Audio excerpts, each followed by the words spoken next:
Louise, hey film, hey interview, take one. Well, the simple part that most people don't understand is that every thought we think and every word we speak is creating our future. It's as though our thoughts go out into the universe and are accepted and brought back to us as experience. Now that is a very simple thing, but most people don't get it. They don't understand it. They've never heard it before and they think it's ridiculous. But if you can really accept the fact that every time you think a thought and every time you speak a word, you are literally painting your future, making your dinner, whatever you want to call it, you are creating. And you're creating your own life. And this is simple, but it's not easy to accept. But once you accept it, then you can start deliberately creating what you want in your life. And you begin to be aware of what you don't want in your life and how you are contributing to it. Now, I think this has been around forever, but for some reason in the last 20 years, the universe has wanted this to go out among all the people, or all the people that are ready for it. See, most of us just think, and we don't pay any attention to what we're thinking. We're just doing it. But that's something you need to train yourself to do, to begin to train yourself to be aware of what you're thinking. And one of the ways to do that is to periodically say to yourself, what am I thinking? Would I like this thought to create my life? Would I like to have the experience that this thought could bring to me? Now, it takes a while to do that, but even if we could begin on the smallest level to be aware of our thinking, we can start to make changes. To begin with, you start by doing what we call doing affirmations, and that is making positive statements about your life that are positive. And you do them deliberately. You might do them in the morning, you might do them at noon, you might do them at night, you might do them, twice a day or whatever. But you do this and you let this become a habit.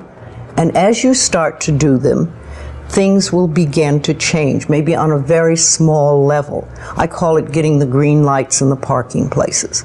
I mean, they're not huge things in your life, but it can be very nice when you get 3 green lights in a row and you're in a hurry. Doing an affirmation is either writing it down, writing it on the wall or the mirror, or using just saying it. What I like people to do is to stand in front of a mirror and do their affirmations. Because there's something very powerful about looking in your own eyes and accepting yourself, or noticing that you reject yourself when you're saying something positive about yourself. So that would be a very beginning way to start. Say in the morning, you get up in the morning, you go to the mirror, and this is a big one, and it's hard for lots of people. But you look in the mirror and I say, I love you. I really, really love you. And to begin with, that can be so hard for people because they think of all the things that they think are wrong with them. But if you can start your day saying that, it's very powerful. Remember, I'd like to think the universe is listening to everything you say and everything you think and saying, okay, you can get that. So then it starts to bring you in and bring things into you. And I know this sounds far-fetched, but it's amazing how it works.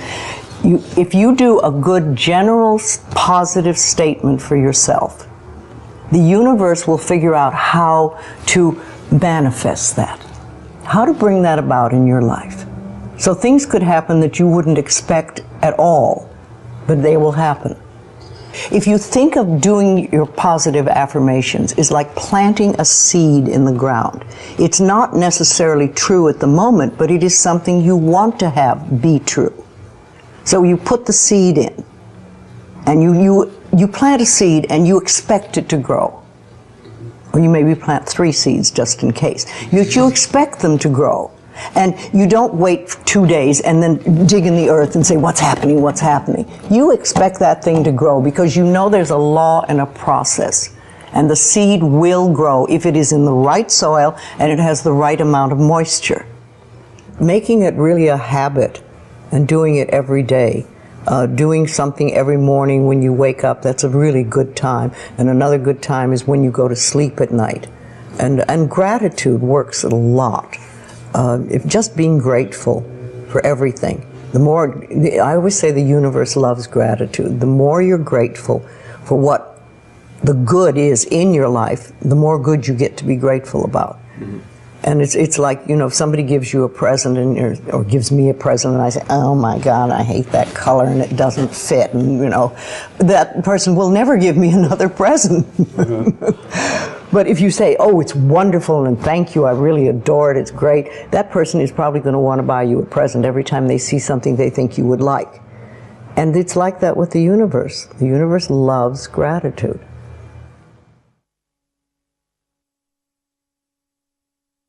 If you have very strong beliefs within you that you don't deserve good things in your life, mm-hmm. and a lot of people have that, then there can be delays. And sometimes people say, well, affirmations don't work. I've done them. But when they're doing, for instance, prosperity affirmations, and they've done some prosperity affirmations, and they say it doesn't work, nothing's happening. And I say, well, all right, how many prosperity affirmations did you do in a day? And they'll say 3, probably. And they say, all right, how many poverty affirmations did you do this day? And that could be 300, depending on where you're coming from and what is running through your mind. See, I have this, one of my thoughts about life is that only good lies before me. And I've been saying this for many years. So it doesn't really matter to me what happens in life, because I know it's going to be good. Well, there are lots of things you can do to help you become more conscious of what is going on. And because so many of our belief systems really are unconscious or subconscious, we're not aware of them. They're just things that were bred into us as we were children, is to take a little time to figure out what they are. And I always say a really good exercise is to take a big sheet of paper and write on top of it, say, what I think about men. And then another one, what I think about women, what do I think about money, what do I think about any subject you can think of. And just write all the things that come out of your thoughts. And whether they sound good or not, just write them down. And any one subject, if you just write them all down and then look at them and see how many are positive and how many are negative. And if you can take those negative ones and turn them around, make them into positive affirmations, then you can start clearing up what you believe about, say, money that is not positive for you, and or is keeping you from bringing money in. And you can do that with lots of things in your life, so you can really begin to realize what you do believe about these things. So you can't change your thoughts if you don't know what your thoughts are. There is a law of thinking, and we are beginning to learn about it. And it is like a computer. If you have this gorgeous computer put in front of you, and you don't know what to do with it, it's a piece of junk. But if you learn the language of the computer, miracles happen. And that is what the law of thinking is. When you learn how it works, miracles happen. What you think and what you believe, it's what will come true for you. Your thoughts create your life. It's that simple. And when we can get that, we can make enormous changes. Well, I think it really starts with realizing that you don't love yourself, that most people don't. Most people feel they're not good enough, that they haven't done it right, they won't do it right, they'll never be enough, and they're definitely not lovable. And when we come from that space, it's very hard to create things for ourselves that are really good. So in the early days when I worked with people, I used to fix this problem and fix that problem, and you'd have this, a health thing, and we'd work on that, and we'd work on this. And one day I discovered, much to my amazement, that if I would help people learn to love themselves, to really accept themselves as they are, we didn't have to work around problems, because it was almost like a miracle. Everything seemed to fall away. It's a hard one for people because we grow up believing that we're not good enough and nothing is right. I remember lots of times I would ask people, well, what is really wrong with you? What have you done that is so terrible that you're not acceptable to yourself? And I never, ever, ever got an answer that made any sense. You know, they might say something like, well, I'm too fat. Well, so, you know. But when you talk about loving yourself, a lot of people think that that's vanity. But it isn't really. It has nothing to do with that. That is narcissistic. But to really care for you and to acknowledge that you are an important being. It's almost like in the Bible they would say, you recognize that you are a child of God, that therefore you are perfect. But even if you're not a biblical person, if you can recognize that you are a being that has self-worth, if you can really recognize your own worth, then you start to treat yourself differently. And I think that's what's so very important about loving yourself, is you stop beating yourself up, you stop making yourself wrong, you stop talking about how awful you are, and you stop saying things like, I'm really stupid and stuff, and you start to treat yourself with a certain amount of respect. And this makes an enormous difference, because what you give out in life is what comes back to you. So if you're giving out a feeling of, I'm okay, I'm good enough as I am, and I am acceptable, and I love life, and I love me, and you start having gratitude for yourself and for life, then life treats you differently, because you are having a different vibration that you're giving out and getting back. And that's when things really start to flow. Now, a lot of people don't realize it, but you have to practice. You just have to start it. And that's why I try to get people to do a lot of mirror work. If you look in the mirror, just simple things like looking in the mirror in your own eyes and say, I love you. I really, really love you. And it helps if you use your name, Louise, I love you. I really love you.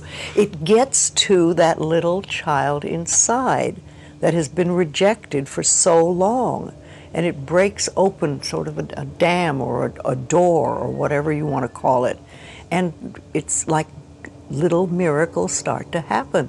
Lots of little good things happen, and the universe loves grateful people. The more grateful you are, the more you get to be grateful about. It's that simple. Life is really very simple. We make it enormously complicated, but it doesn't have to be.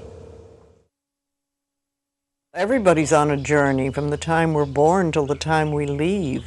But when we go on a spiritual journey, it seems to be more conscious, and we begin to make conscious choices about life instead of just going on and getting up in the morning and doing our stuff and then going to bed. We begin to make conscious choices of our thoughts and our actions and even the foods we eat and things like that. And it's putting your foot on the pathway one step at a time. And some of us do very devious journeys, and we take lots of little side tracks, and we don't get very far really. And some of us just are very conscientious about it and go one step after another and go closer to our pathway, which is really, to me, I think enlightenment is letting go of all the things we believe that are not benefiting us in life, or that are barriers to our life, to the good things in life, and to release them one by one and just think, I don't have to believe that anymore, or do I want to believe that anymore? And making a conscious choice. When we can understand that every single thing we believe has been a choice, and it may or may not be true. It can be true for you and not for you, because it's your belief system and your belief system, and then I have my belief system. I say a lot. That may be true for you, it's not true for me. I may not say that out loud, but people are doing things or saying things, and I think that to myself a lot. And also, it has nothing to do with me. Whatever's going, that has nothing to do with me, because I'm under the law of my own consciousness. This is my pathway, and you have your pathway, you have yours, everybody does. So we're all on a journey, and I think the more conscientious we are about it and the more conscious choices we make, the better our journey is, or the easier, or the swifter, or we get more goodies, or we have better health, all that stuff. When I was beginning to work with people in the early days, I paid very close attention to what people said. And it became a habit with me, and I still do. I listen to what people say more than, the words they're using and everything. And so often I think, oh, if you just wouldn't use those words, if you just take those 3 words out of your vocabulary, because people use negative words a lot, the same ones over and over again. Yes, I hear words, much more than other people. What words would you take out of the vocabulary? Well, should to begin with. That's a big one. Because every time you say should, you're making yourself wrong. Either you were wrong, or you are wrong, or you're going to be wrong. So take that one out completely. And just a lot of negative expressions that people use. I'm not good enough, or this will never work, or oh, it's a rotten day, or, there's just tons of expressions, and we use them over and over again, and they don't do us any good at all. Everybody's journey is individual because we start from different places, so we can't all be having the same journey. But I think we all get certain ahas, and that's when we've sort of learned something. We say, oh, okay. And then if we can keep that, what we've learned, and practice it, then we've made another step and we can move forward. Yes, it's a lifetime journey, and we never stop learning. I'm 80 and I'm still learning. Though the lessons are easier now than they used to be. I like to think of it when we start, we have all these boulders in front of us on our pathway, and we start to get the boulders out of the way, and you finally get to the point where it's gravel. And gravel you can handle, and you can sweep gravel, and you can do things. So, and then occasionally there's an old boulder. Rolls back into your path. You think, oh, I thought I had that one, but not completely. And also I think that when we learn lessons, we think, oh, I've learned that one, it'll never happen again, I've done that, that's it. Well, how do you know you've done it unless it comes by once more and see how you react? Have you really learned it? Is it really nothing for you? Have you gone beyond that? Or are you going to go right back into the same old reaction? See, we're never wrong. That's what we need to learn that. We're always doing the best we can with the understanding and awareness and knowledge we have at that moment. I have a very firm belief that only good lies before me. And with that belief, it doesn't matter what comes, because it'll be only good. And I want it to be new and different and exciting and stuff. No, I'm in my 80s now, and new things are happening. So let it roll. Louise Hay film, Dyer interview, take 1. It seems to me that I have always known this, and that I came into this world knowing that you become what you think about, whether you want it or not. I was really very blessed. I lived in an orphanage until I was 10, in a series of foster homes, with my older brother, but he was sick quite a bit. He was very anemic, and I used to have to help him as a young boy. He was 16 months older than I was, and this was when I was 4, 5, 6, and 7, and so on. And I can remember I lived out in Mount Clemens, Michigan, at 231 Town Hall Road with a lady. Her name was Mrs. Scarf, and she had a lot of children would come and go from there. And I was in a foster home because the circumstances at that time were such that my father had walked out on his family, and I was born in a depression, and there was no welfare and things like that in those days. So it was like people just helped each other out. And my mother was working as a candy girl in Detroit, on the east side of Detroit, earning $17 a week, and she just didn't have the money and wasn't able to provide for her children. So we lived out at this one particular place, and I can remember whenever a new child would come to the house, they would always say, "Go find Wayne." And I would be out in the back. They had orchards there, and this was no hardship. This was no difficult thing for me. This was a great blessing, I think, in my life. Those earliest days. And I can remember a girl named Martha came, and they were dropping her off for basically the same reasons that we were dropped off there. And they said, "Go find Wayne." And I came and I started talking to Martha, and she was crying, and she was all upset, and she was sad, and I was trying to convince her that she didn't have to be sad, that this was, and I remember saying to her, "This is a great place. There's no parents here. You can do pretty much anything that you want. I mean, you've got a lot of freedom, and we're going to have a great time."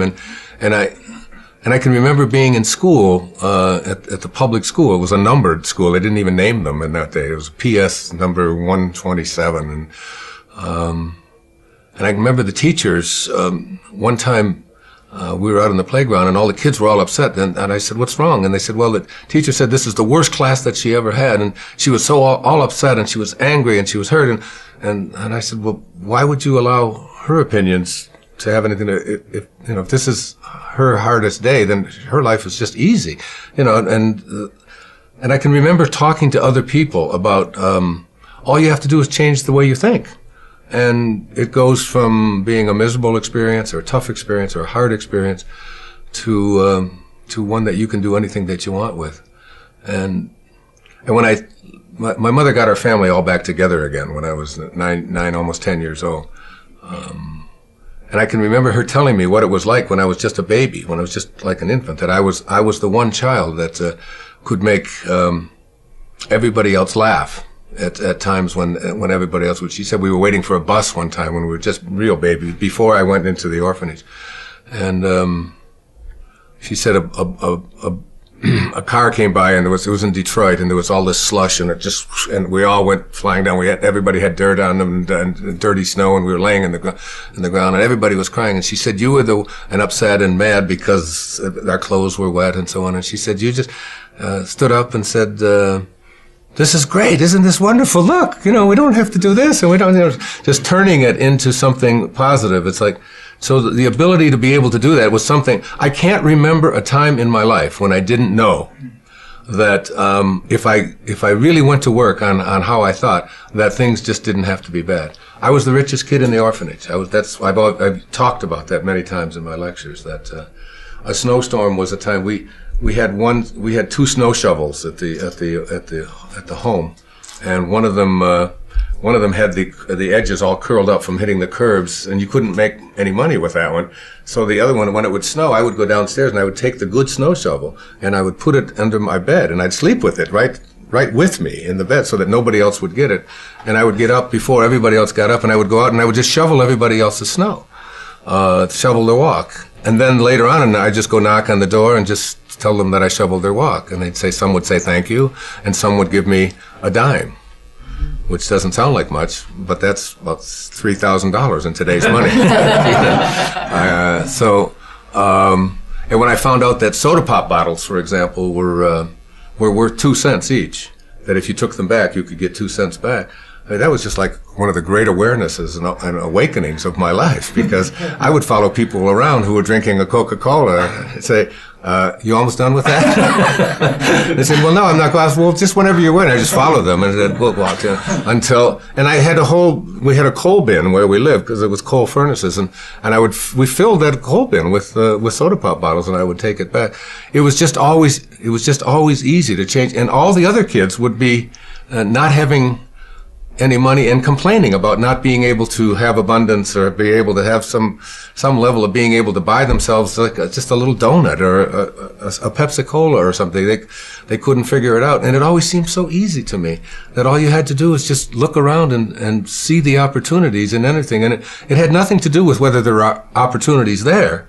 There always are opportunities. You know, I'm 67 years old. I have never, ever been unemployed or even can't even deal with the concept of unemployment. It isn't that I've had no job. I've always had more jobs than and it isn't because I've been through all good economic times. There've been some pretty sour economic times over the last 50 years or so. I just have never known how to think any other way than, if you change the way you think about things, you can create whatever it is you want for yourself in your life. It's just a simple knowing. I mean, I've made a living talking about it. I've written lots of books about it and so on, but I have always lived it and practiced it, and I still do today. It was Thomas Troward. I don't know. He did some lectures on mental science way back in the 1907, 1908. He was from Scotland. And one of the things that he said is that the law of flotation was not discovered by the contemplation of the sinking of things. So that, you know, like before the 15th and 16th centuries, all of the ships were made out of wood. Not because iron wasn't available and steel wasn't available, but because there was a belief that wood floated. So therefore you had to make ships out of things that floated. That's literally how and then someone came along and said that it has absolutely nothing to do with what things are made out of. It has to do with the amount of water that is being dispersed. That's what determines whether something will float or not. And I think about that all the time because it's in the contemplation of what you desire that you create what it is that you want to have for yourself. It's in your willingness to contemplate it. And nothing more, according to Troward and mental science. So that I think about the Wright brothers, you know, 100 or so years ago. You know, it's like, and I said the law of flying was not discovered by the contemplation of the staying on the ground of things.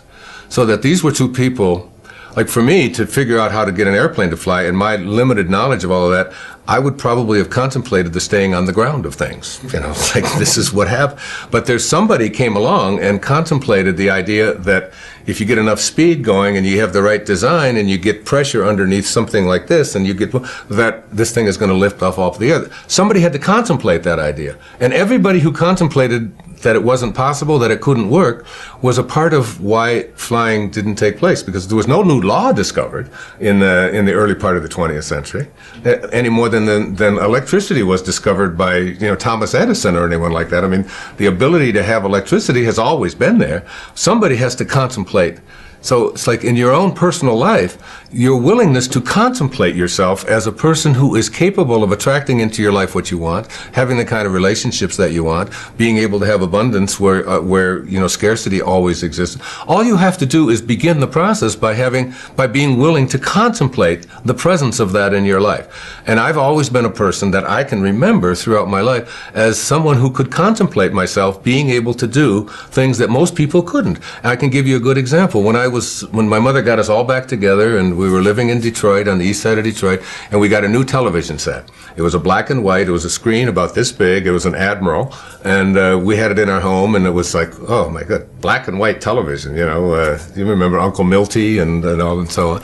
And there was a guy that was on TV. His name was Steve Allen, and he was on The Tonight Show. And I was 11, 12, 13 years old. I was born in 1940, so I was 51 or 52. And I used to stay up every night and watch The Tonight Show. Even though I had to go to school the next day, there was just something about that show and, you know, all of the characters and smock, and all the things that Steve Allen would do on it.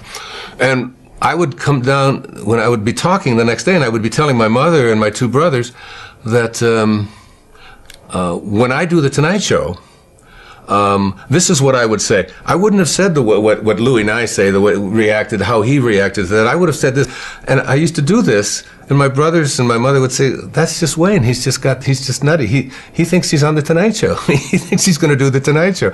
And I would go up into my room at you know, on this little tiny house that we lived in, you know, a little 2-bedroom house that 5 of us lived in because my mother remarried, and I would see myself doing the Tonight Show. I would just practice it, and Steve Allen became someone that I was really enamored of. Well, you know, fast forward, I don't know, 30 years or whatever, and I've written a book, Your Erroneous Zones, and the Tonight Show calls, and they ask me if I would like to come on and do it. So I do my first stint on the Tonight Show. I did the show like 37 times over a period of 3 or 4 years with all these different hosts, but Johnny Carson was on, and the first guest on the very first show when I did the show was Steve Allen. And it was like something clicked in me that I had contemplated that as a child. I had always had a knowing, and I can remember sitting there talking to Johnny about this thing that, you know, and Steve Allen was sitting there right next to me, and we were talking about that kind of thing. So that by putting my attention on something, it wasn't some deliberate thing that I was doing, you know, when I was 11 or 12 years old that was designating that I was going to be a person who was going to be appearing on talk shows 30 years from now. It was just an awareness a willingness to contemplate myself in that kind of a place. And I think the power of contemplation is the thing that most people haven't harnessed yet. And when you harness it in your life, there's absolutely no limit to what you can attract into your life. If you absolutely stay focused on what it is that you know you're going to manifest and attract, you're not going to do it in your time. You know, Jackson Browne sings a song that says, "And creation reveals its secrets by and by." I mean, you can't push the river. You can't, it's all done in divine time, but it will show. It will show. It will manifest. It will attract itself. And I'm never surprised any longer about anything that I put my thoughts on that I can attract it into my life. I just absolutely know that law of attraction and that it absolutely works.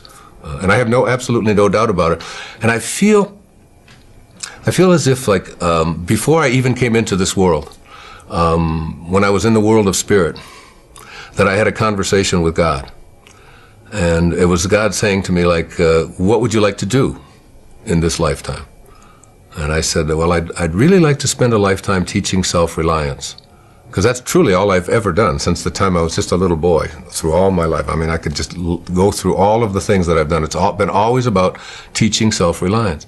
And God said, it's like, you're sure you want to spend a whole lifetime teaching self-reliance? I said, yeah, that's what I want to do. And he said, well, we better get your little ass into an orphanage then. You know? Rumi said, this ancient Persian poet, brilliant, beautiful poet, he said, sell your cleverness and purchase bewilderment. It feels like bewilderment. It feels like awe. It feels like, even as I think about it now, I can feel myself tearing up behind my eyes, because only I know what is going on behind my eyeballs. It feels like so glorious and so sweet and so trusting, so knowing. You know, there's just this powerful knowing that you're not alone. There's this, you know, that it's like there's a safety, there's a sense of that you're not alone. I had this great experience years ago. There's a friend of mine, he's on KTAR, radio station in Phoenix. His name's Pat McMahon, Irish Catholic guy. And Mother Teresa is to be his guest, right, on the same day that I'm his guest. So we're in the studio, you know, and Mother Teresa comes in. Now, she's about 4'10", maybe weighs 80 pounds. And she's there to talk about a homeless shelter that she slept in the night before, to tell the people of Phoenix about this homeless shelter. And I'm there to talk about a book that I don't know which one it was. It was 10, 15 years ago. So Pat tells Mother Teresa, is there anything that I can do for you? And you can imagine the bewilderment and the awe that this is an Irish Catholic guy from, you know, living in Phoenix, and Mother Teresa, a saint, is coming there, and you know, he's just bewildered. He's beyond bewildered. He just doesn't know what to do with himself. He's just so honored, and he says, "Is there anything I can do for you? Is there anything I can do?" And she said, "No." She said, I just came here to talk about the homeless shelter. He said, but Mother Teresa, he said, we have a 50,000 watt clear channel station that goes in every direction. And it's like he's got his ego involved. Like we can help you to raise a lot of money for your work and your mission in Calcutta. And she said, no, No, I'm not interested in raising money or your radio station getting a... She said, I just want to talk about the homeless shelter, that's all. And he's exasperated. And finally, and he's down on his knees.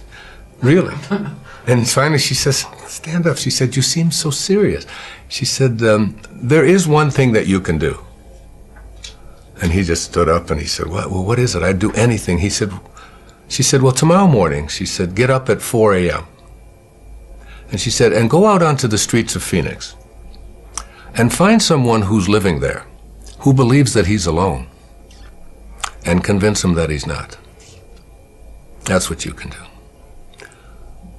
And behind the feeling we're talking about here is this feeling of aloneness for so many people who are lost in the world, that I don't have like a connection to something greater than myself. I've come to believe that who I am is what I do, and what I have, and what other people think about me, and who I am is separate from everybody else, and who I am is separate even from what I'd like to attract into my life, that I'm separate from all the things that are missing, and I'm separate even from God, and that there's a place within me that knows that I'm not separate from any of that, that if there's no place that God is not, or that source is not, or the energy that provides, that is always giving and always creating is not, if there's no place that it is not, then it has to be in me. I know that. And if there's no place that is not, and it has to be in me, it has to be also in everything that is missing in my life, or that I think is missing. It's there too. So that in some mysterious, invisible way, I'm already connected to everything that's missing in my life through something called spirit. And when I recognized that I'm not here as this human being having a spiritual experience, when you recognize that your essence is that you are a spiritual being having a human experience, not the other way around, when you really get that, I mean, not that you can say it and it's clever, but when you know that who you are is this essence, you don't see, there's no other, there's no them. There's nothing outside of you. You're connected to everyone and everything. As the Native Americans, you'd say that no tree has branches so foolish as to fight among themselves. Living the Tao Te Ching, this 2,600-year-old, some people call it the greatest, the wisest book ever written. It speaks so much about relationships. Tao, the word Tao means the great way. It's really just another synonym for God, or source, or spirit, or that which is the all-creating. And one of the things that it says that was really helpful to me, probably the most helpful thing in it, was that whenever you have a conflict of any kind in any relationship, whenever you have a conflict, that the person who is willing to be of Tao, of God, of source, is the one who will practice forgiveness, or will go to the person that they have a conflict with and bring love to it, instead of the freeze out, instead of the anger, instead of the hatred, instead of the revenge, instead of so many of the things that we do when we have conflicts in our lives. We just don't talk to that person. Like, I'm not talking to that. I'm not talking to him. He's, he's going to call me because I called the last time, and that's gonna, but the person who lives the Tao life, the life of a higher consciousness, is the person who says, I end all conflicts on love, which is where we all come from. We come from a source that is love. So for me, that has been just so useful. I have 8 children, and that's been just extraordinarily helpful for me to be in a relationship where I can always be of love, where I can just, and so then you don't even, conflicts become something that are no longer present, because conflict requires two-ness. In order to have a conflict, you have to have two different opinions or whatever. But if you live in oneness, if you really see yourself in everyone else, see yourself in all the things, including the plants, including the animals, and including all beings and so on. If you just suspend this ego part of you and just see yourself in that other person, then your arguments are really with yourself. and your hatreds are really about yourself, and you begin to really see that I don't have to project anything onto anyone else that isn't what I choose to be. You do U-turns in your life. I've done U-turns in my life, and it's having the curiosity, it's having the willingness to say, this isn't working for me. You know, it's like you get bit by a snake, and you're bit, okay? So, but the bite doesn't kill you. You're still there, you know? You don't die from a snake bite. You don't die from you don't get hurt from what somebody else does to you. It's the venom that continues to pour through your system after the bite. That's what causes difficulties in relationships and so on. And when you recognize that to be angry, to be full of revenge, I mean, I could bring anybody in this crew in here and do a muscle test with them and ask them a question to hold your arm out to hold your arm out like this, and think about somebody who's abandoned you or abused you, who did something that you didn't like, who borrowed money from you and didn't pay it back, who walked out on you, someone that you hate, and just for a moment, hold your arm out as hard as you can. I'm going to put 2 fingers right here, and I'm going to push down, and you think about getting revenge. You just think about, even if you don't want to do that, just think the thought of, I'm going to get even with that bastard for what he did or what she did. I'm going to really get even with him, and you push, and that you find out that they have no strength when you think a thought of revenge. There's no strength in there. Kinesiology, it's a very simple test. Then if I say to yourself, okay. I have somebody that. Okay, sit down. All right, here, come over this way. Okay, just put your arm out. Like here? No, over here. Over here? Yeah, just hold this. Okay, okay. Now, I'd like you to think of, first of all, tell me your name. Michael. Michael what? Gorgian. Is that the truth? Yeah. Tell me you're telling the truth. I'm telling you the truth. My name is? Michael Gorgian. And that is the truth? Okay, resist me as hard as you can, okay? And I'm going to just push down, okay? So that's the truth. Now, for just 1 second, just make up a name. But tell me that it's the truth. I want you to lie to me. What is your name? My name is Ron Garcia. My name is Ron Garcia. Is that the truth? Yes, that's the truth. You're telling me the truth? That's the truth. Say it again. My name is? My name is Ron Garcia. And that is? The truth. Hold that thought. Hold that thought. You see the shift? Can you see a change in you? Mm-hmm, Can you see a slight change in you? Yeah, okay, you're strong. That. Okay. Yeah. Now I'd like you, I'm just doing that for a little bit. Yeah. Okay, now I'd like you to think about someone. I'd like you to move over this way. There we go. I'd like you to think about someone in your life that abused you, abandoned you, that did something to, without any details, I don't want to know any of the details, and you are hurt by it, and you are angry about it. And forget about whether you've forgiven them or not. I want you to just think about getting even with them. I want you to think about revenge, okay? I'm going to get even with that person, no matter what, okay? And put your arm out, and can you hold on to that thought of revenge, okay? I'm going to get even with that person for what they did. I'm angry at them. And hold on to that thought and just think, resist me as hard as you can. And notice what's happening with your arm. Resist, again, one more time. Think that thought. I'm really going to get angry. I'm really pissed. I'm really hurt. I'm going to get you back for that, okay? And resist me as hard as you can. Now notice what's happening here. You have almost no strength. I'm not even pushing down. Now I want you to just change the thought. Okay. I want you to change the thought right now. And I want you to change it to one of love and forgiveness. I just want you to surround them with the light of God. I want you to surround them with the most beautiful love that you can think of. And just think of that thought. They did what they knew how to do, given the conditions of their life. I can't ask any more of anybody than that. Put your arm out. Put your arm out. Resist me as hard as you can, and forgive them in your heart. And forgive them in your heart. Now get even, get angry, I'm going to get really even with them, and watch what happens. Can you see the change? You see the change? Mm-hmm, mm-hmm. Okay. That's how it works. You see? Every thought you have of shame, every thought you have of anger, every thought you have of revenge is a thought that weakens you. Every muscle in your body. It's even in your eye. Well, I think, even I couldn't look at you when my attention I could goes see the shift. somewhere. Your heart is a muscle, isn't it? How many times do we say to our children, you should be ashamed of yourself? Think of, here, watch. Put your arm up. Resist me as hard as you can. Think of a moment in your life when you felt great love. The greatest love you ever felt in your life. Just think of that moment. And I don't want to know anything about it. Just think about who it was, okay? Can you think of a moment like that? Mm-hmm. Great love. Michael is just loved, okay? And look, I can't budge you, right? I'm pushing really hard. Mm-hmm. Now think of a moment when you felt shame. You just did something and you're just ashamed of it, whatever it was, okay? You think of something like that? Okay, resist me as hard as you can. You're thinking shame, and just watch what happens to your arm. Look. No matter how hard you try, you have no strength, do you? You have no strength, okay? Now think love. Think love. Just think of that moment and shift. You see the change? Now think shame. I'm trying hard. Yeah. Think shame. Just think of shame. You're ashamed. You're really ashamed. Whatever you did, you're really ashamed. You really screwed up, okay? Resist me, sir. Look, you have no strength. Look, you can't. You know where I learned it? I learned it from my dentist. What? My dentist. I had crowns put into my teeth, and he would get me out of the chair. I said, "Who's this crazy man?"